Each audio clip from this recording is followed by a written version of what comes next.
আসসালামু আলাইকুম প্রিয় ভিউয়ার্স, আপনাদের সামনে একটি মেডিসিন নিয়ে হাজির হলাম।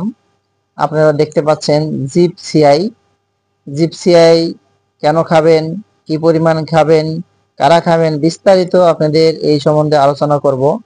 জিপসিআই মূলত জিঙ্ক, আয়রন এবং ফলিক অ্যাসিডের সমন্বয়ে গঠিত একটি ভিটামিন ক্যাপসুল, যার মধ্যে রয়েছে মৌলিক উপাদান রয়েছে iron 50 milligram, folic acid 0.5 milligram এবং জিঙ্ক 22.50 মিলিগ্রাম, যা জিঙ্ক সালফেট মনোহাইড্রেট হিসেবে দেওয়া আছে। এটি খাবেন যারা গর্ভাবস্থা এবং স্তন্যদানকারী অবস্থায় ডাক্তাররা এই জিপসিআই ক্যাপসুলটি সাজেস্ট করে থাকে। গর্ভাবস্থায় মায়ের প্রচুর পরিমাণে আয়রনের ঘাটতি হয়ে থাকে, এজন্য ডাক্তাররা এটি দিয়ে থাকে। এছাড়া যেহেতু তাদের গর্ভে আরেকটি বাচ্চা থাকে, তার বৃদ্ধির জন্য, সঠিক বিকাশের জন্য ডাক্তাররা এই জিপসিআই ক্যাপসুলটি সাজেস্ট করে থাকে। এছাড়া যারা অতিরিক্ত রক্ত স্বল্পতায় ভুগছেন, শরীরে রক্তের পরিমাণ কম, তারা এই জিপসিআই ক্যাপসুলটি সেবন করতে পারবেন, নির্দ্বিধায় সেবন করতে পারবেন। অনেক ভালো মানের এবং স্কয়ার ফার্মাসিউটিক্যাল লিমিটেড এটি বাজার করছে, কাজেই এটা আপনারা নিশ্চিন্তে নির্দ্বিধায় এটি আপনারা সেবন করতে পারবেন।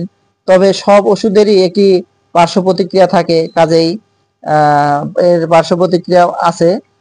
অতিরিক্ত মাত্রা এটি সেবন করলে অনেক সময় শক্তিহীনতা, বমি বমি ভাব, পেটের ব্যথা, কালো মল ও দুর্গন্ধ হয়। এছাড়া দুর্বল ও দ্রুত পালস হয়, জ্বর, কোমা, খিঁচুনি করতে পারে। এটি খাওয়ার নিয়ম: প্রতিদিন একটি করে ক্যাপসুল খাওয়ার আগে, অথবা অতিরিক্ত মাত্রা যাদের রক্ত স্বল্পতা, তারা সকালে একটি, রাতে একটি ক্যাপসুল সেবন করতে পারবেন, অথবা ডাক্তারের পরামর্শ অনুযায়ী এটি আপনারা সেবন করবেন। গর্ভাবস্থায় প্রথম 3 মাস এটি ব্যবহার থেকে বিরত থাকা উচিত, কিন্তু অতিরিক্ত মাত্রায় যদি রক্ত শূন্যতা দেখা দেয়, তাহলে আপনারা ডাক্তারের পরামর্শ অনুযায়ী এটি খেতে পারবেন। পরবর্তী 3 মাস অতিক্রান্ত হওয়ার পরে আপনারা এটি নির্দ্বিধায় খেতে পারবেন। সুস্থ শরীরেও আপনারা এটা খেতে পারবেন, কিন্তু যারা অতিরিক্ত রক্তচাপ আছে, যাদের হাই প্রেশার, তারা এই ওষুধটি খাওয়ার আগে অবশ্যই ডাক্তারের শরণাপন্ন হবেন। ওষুধটি একটি পাতায় 10টি করে ক্যাপসুল আছে, প্রতি পাতার মূল্য 50 টাকা।